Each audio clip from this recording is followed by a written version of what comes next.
Salut à tous et bienvenue sur Zingeo Portrait. Nouvelle chronique ? Eh bien pas du tout, car si vous aviez suivi les Zingeo News, c'était une chronique régulière. Les Zingeo News étant terminées, mais à l'instar des What If, la chaîne en fait une chronique indépendante. Pour cette première, on va simplement vous rediffuser celle faite lors du Zingeo News épisode 7, que vous ne trouverez pas sur YouTube car épisode censuré, n'ayant pas pu durer plus de 2 heures sur la plateforme. Mais vous pouvez le voir sur Odyssée.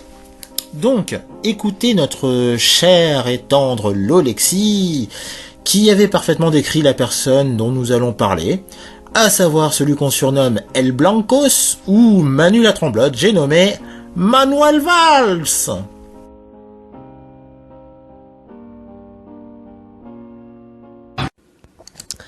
Par où commencer ? Manuel Valls, dit El Blancos, est la définition parfaite du déshonneur et du tapinage. Ayant rejoint le Parti socialiste, faute de chance de briller à l'UMP ou au Front National.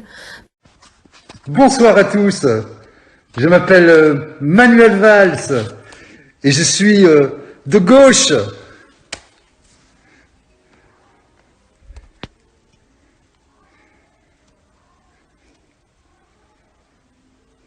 Manu El Blancos a surtout marqué les esprits lors du quinquennat catastrophique de François Hollande, dit Flamby. Quant à leur ministre de l'Intérieur, sa priorité était de combattre Sorel et Dieudonné. À croire que les délinquants et trafiquants étaient partis en congé.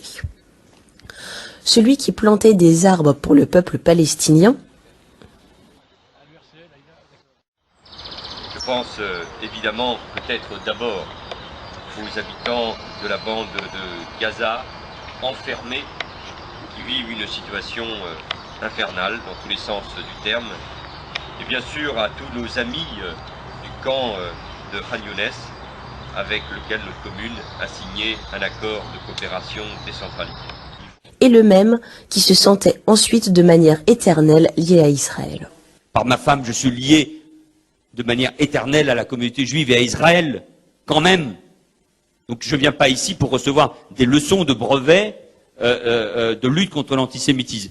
Pour bâtir l'espoir, pour bâtir un avenir meilleur, pour faire vivre la République, soyez fiers de ce pays, soyez fiers des valeurs de la République, soyez fiers d'être français, soyez fiers d'être juifs et français, soyez fiers de le proclamer au monde. Les juifs de France sont plus que jamais les Français à l'avant-garde de la République et de nos valeurs. Celui qui disait lutter contre le racisme était le premier à tenir des propos racistes. Petit rappel de son débat avec Florian Philippot en 2013.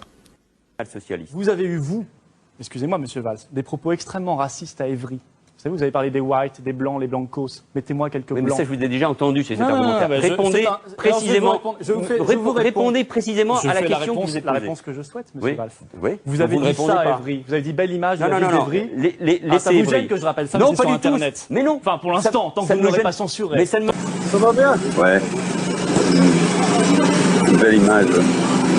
Belle image de la ville d'Évry. Vous me mettez quelques blancs. Non, quelques blancs, quelques white, quelques blancos.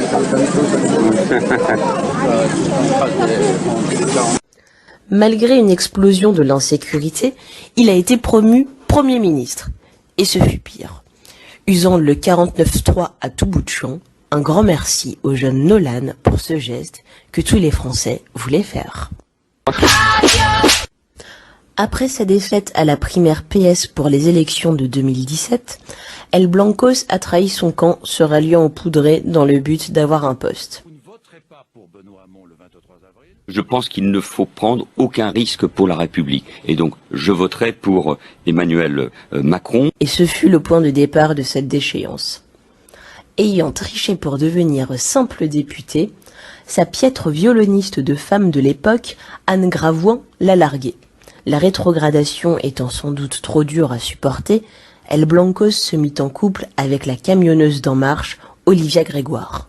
Puis ayant fait banqueroute, il a quitté la camionneuse et est parti à Barcelone jouer les gigolos en trempant son biscuit dans la toutouffe de Susana Gallardo, une riche héritière espagnole. Côté beauté, on repassera. Mais si ça peut permettre à Manu de renflouer les caisses, Petit retour sur ses adieux à l'Assemblée nationale et son départ définitif de la France. J'irai la défendre dans une autre ville, mais je veux vous dire en terminant, Monsieur le Président, oui, que le Barcelonais, que le Français, que le Républicain et que l'Européen est reconnaissant aux Français et qu'il ne vous oubliera jamais, jamais. Merci. Ayant pris une branlée à la mairie de Barcelone, El Blancos, se ressentant soudainement français, a tenté un retour complètement raté. Pourquoi parce que si vous aviez gagné à Barcelone, vous seriez resté là-bas. Non, parce que je suis parti, je suis très bien. C'est parce que vous êtes revenu parce que vous avez perdu. Non. Il se contente d'une pathétique chronique chez BFM TV avant d'afficher ses ambitions à l'approche de 2022. Non, gouverner de nouveau, je suis fait pour ça. J'aime ça, j'ai cette passion. Je suis un politique jusqu'au bout des doigts. Je pense même que la politique a quelque chose à voir avec le professionnalisme. Moi, je peux travailler avec Emmanuel Macron, Valérie Pécresse, parce que je pense qu'il n'y a pas d'autre solution que de faire travailler des gens qui, sur l'essentiel, sont d'accord. Et suite à la victoire du Poudré en 2022, après avoir assisté à son monologue à la Défense Arena, il représente le groupe Renaissance pour les législatives dans la 5e circonscription des Français de l'étranger. Et patatras, humiliation suprême, il est éliminé dès le premier tour, les Français de l'étranger ne voulant même pas de lui. Et donc, suite à cette défaite humiliante, il annonce quitter Twitter et supprime son compte dans la foulée, faisant même pire départ que Valéry Giscard d'Estaing. Au revoir.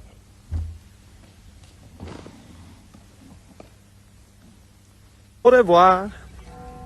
Puis, la fin d'année étant la période des fêtes et cadeaux, on nous offre une news le concernant, à savoir sa condamnation à payer près de 277 000 € pour financement illégal de sa campagne ratée de 2019 à la mairie de Barcelone.